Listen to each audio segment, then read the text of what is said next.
Hi Stampin' Friends. Today I want to show you another card that I made at my recent stamp camp, and I made a birthday version and I've already mailed it out. So this one is the just kind of maybe a anything card. Could be retirement, rest and relax, you deserve it. Someone who's been sick, maybe take some time off. Someone who's recently retired, someone who is just always busy and you want to thank them for all they do. So this is that version, and we also made a birthday version which I am going to make with you now.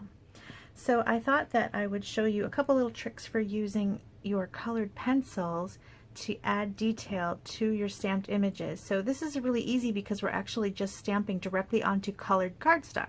So we're not going to do any Stampin' Blends or watercolor or any kind of coloring except adding some little detail. And I think that's kind of fun and just another way to use your watercolor pencils.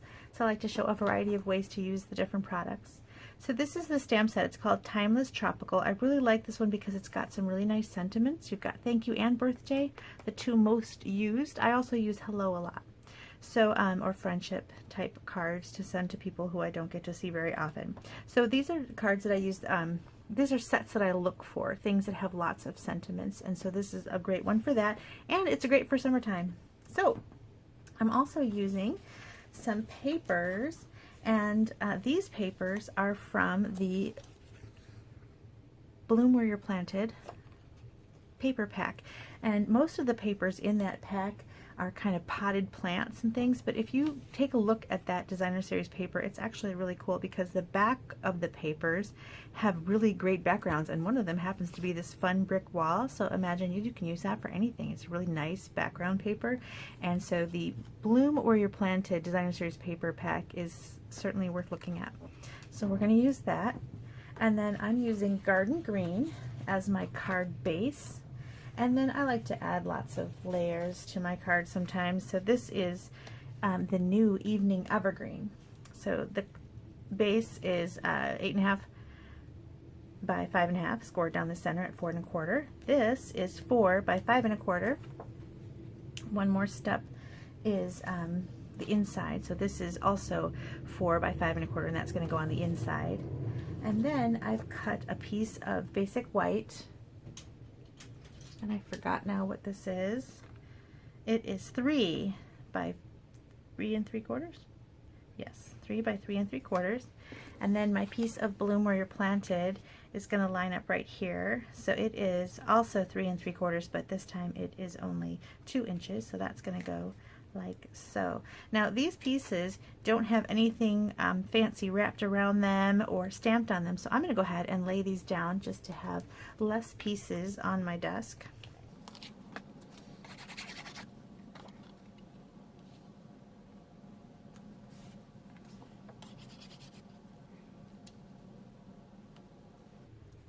I don't like to put pieces down until after I've stamped on them, because then if you make a mistake you can flip it over, but there's no stamping involved on this one, so we're going to go ahead and we'll lay them right down.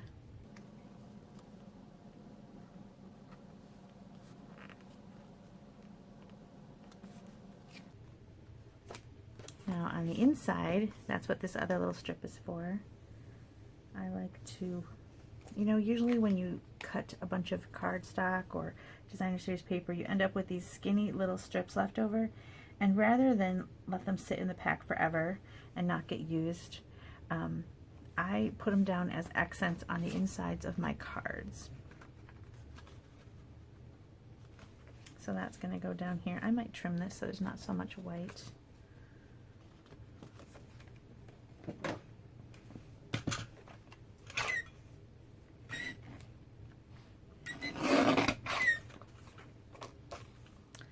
My basic white piece must have been a smidge too big. Oops.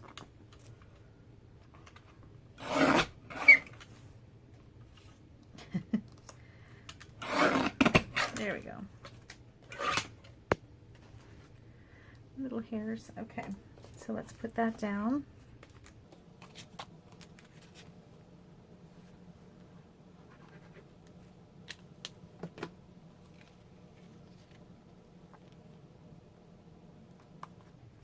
So that'll be the inside. So So I've got my pieces, and I'll set those aside. And now we're going to stamp directly onto cardstock. The colors I've chosen are Blushing Bride and So Saffron and Garden Green. So I'm just grabbing some scraps.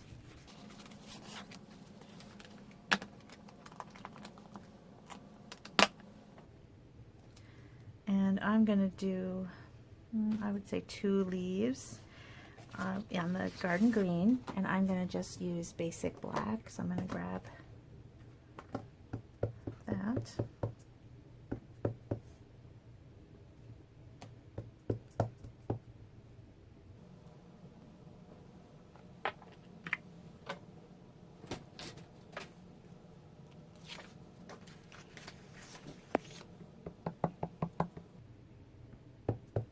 Now I did 2 leaves, but I want to do 4 of this yellow flower.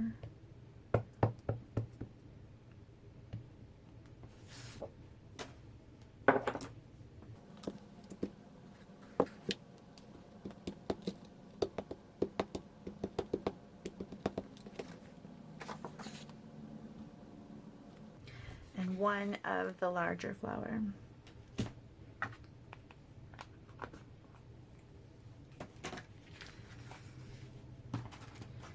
So on the yellow and the So Saffron and the Blushing Bride, I grabbed some of my pencils. Now these pencils do not come in a case like this. They're actually sold in 2 color families, and I'm using color family 2, which has Flirty Flamingo and Crushed Curry. Let's see if I can find Flirty Flamingo. Here we go.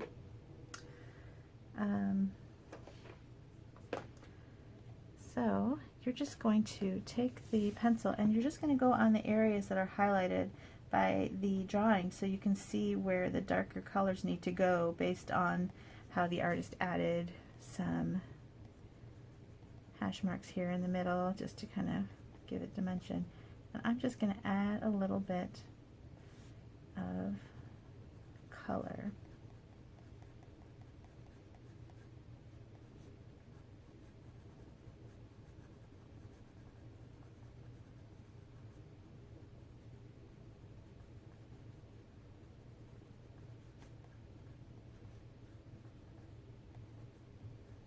And you can see how it just gives a little more life, a little fun to this flower as opposed to the ones next to it. So I'll go ahead and do the other 3 on fast forward.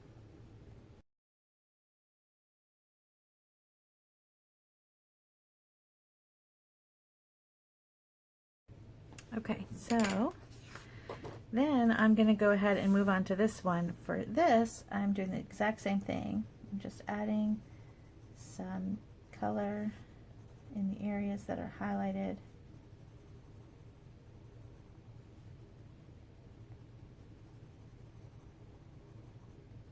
So there's not an exact color for every, you know, there's not a Blushing Bride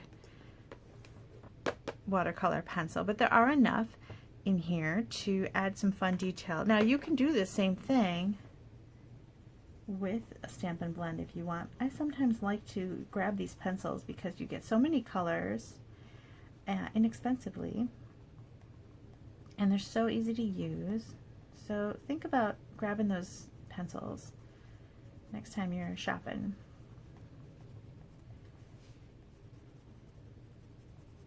It's a cost-effective way to get a lot of color and some different techniques. Now they're watercolor pencils, so you could then go ahead and use a blender pen or water to even go over these lines a little bit and smear them out, but I don't think on this card I want to do that. This is just kind of my simple, just little highlights.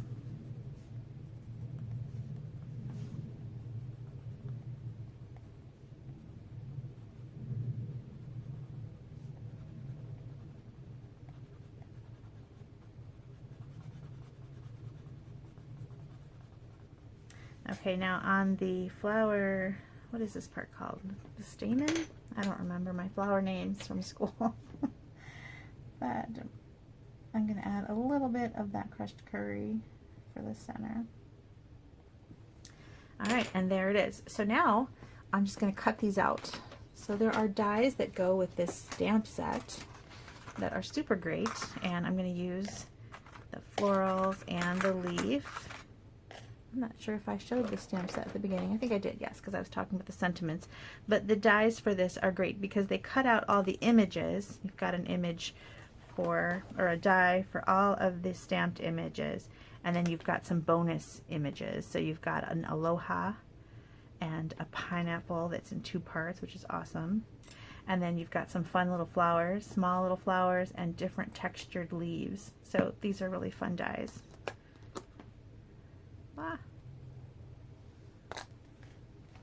I will cut these out and be right back.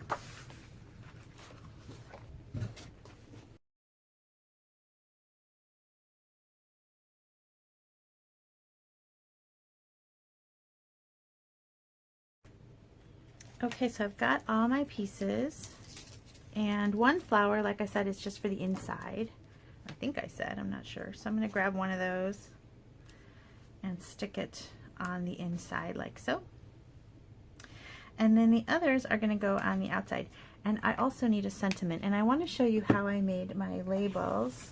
I've got this piece here and this one, and they are both from the same collection. It's called Tasteful Labels. And this is one of those die sets that is so useful. Take a look at it. It's going to be in the back of your catalog. Tasteful Labels. And here you go. So it's got all these different labels that, as you can see, I use a lot because they've been on and off here. They no longer stick to the backing, but I have used every single size. They're just so versatile and useful, and today we're using these 2 and we're layering them on top of each other. And as you can see, some of them have a little beveled edge, some of them have stitching. They're just really great. Love them. So I also wanted to add a little texture to this one to kind of make it look kind of burlap-y, tropical. And so I cut it out first in Sahara sand, and then I took this, it's called, oh, what is it called? Tasteful Textiles? I'm going to have to look that up.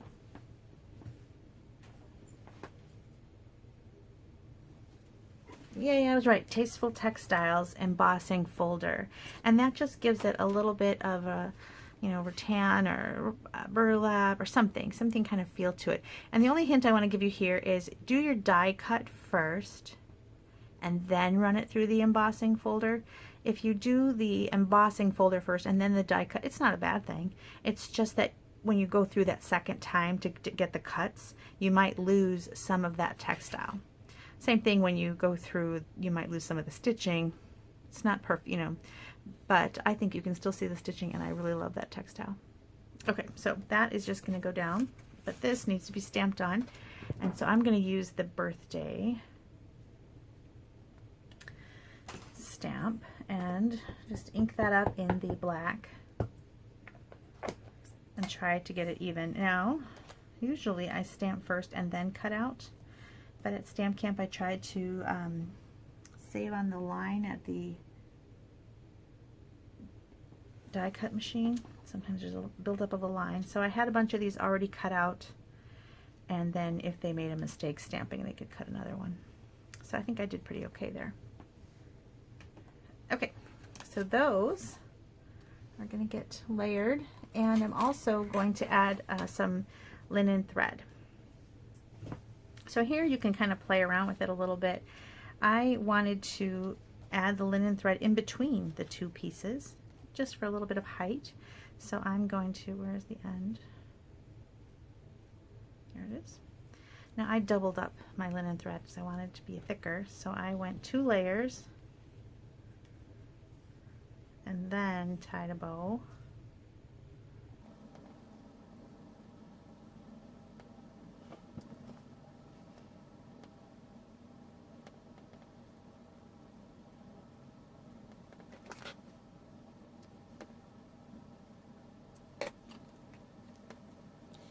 So that is going to go in between these two layers in this corner, and I used a glue dot.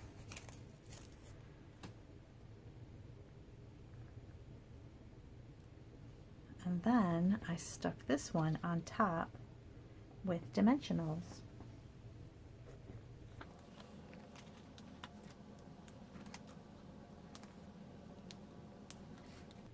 I feel like whenever I do a video, I'm at the end of my dimensional sheet.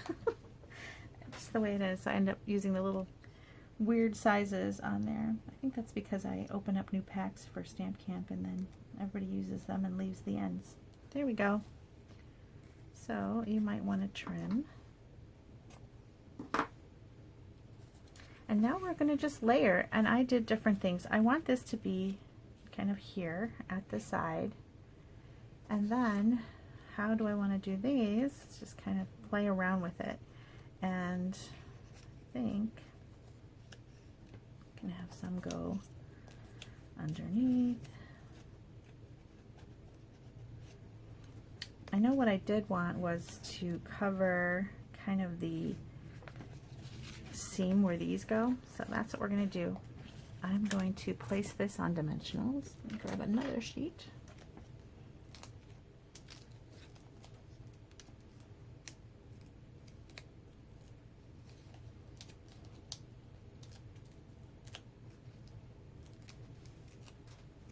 I try to stay a little bit clear of the side of the very edge because I don't want to tuck things underneath. And then I'm going to add this flower. I think I want to put it right there.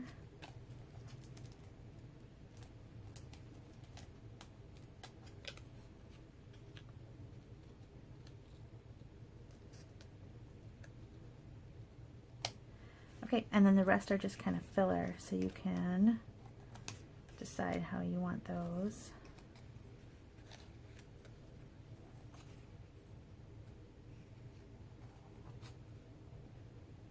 And maybe you decide you don't need all of them. That could be. All right, so I'm going to start gluing.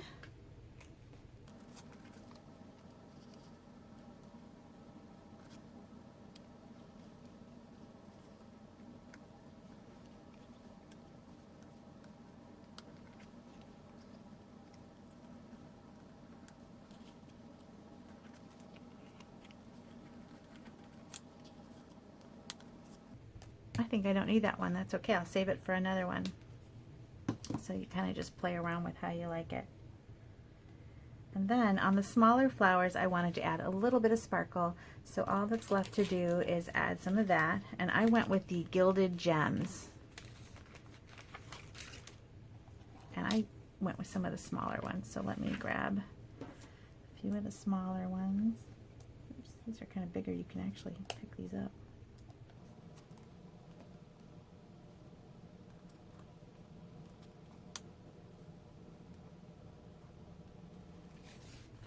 Now if you want, you can also add some additional little gems on the side. I think that's actually enough. I'm going to go with a little more simple on this one.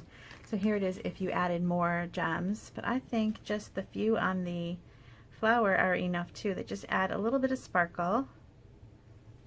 And there it is. So I hope you like this card. I hope that you'll try out the idea of adding some pencil coloring to your stamped images just to give them a little more depth and a little more fun.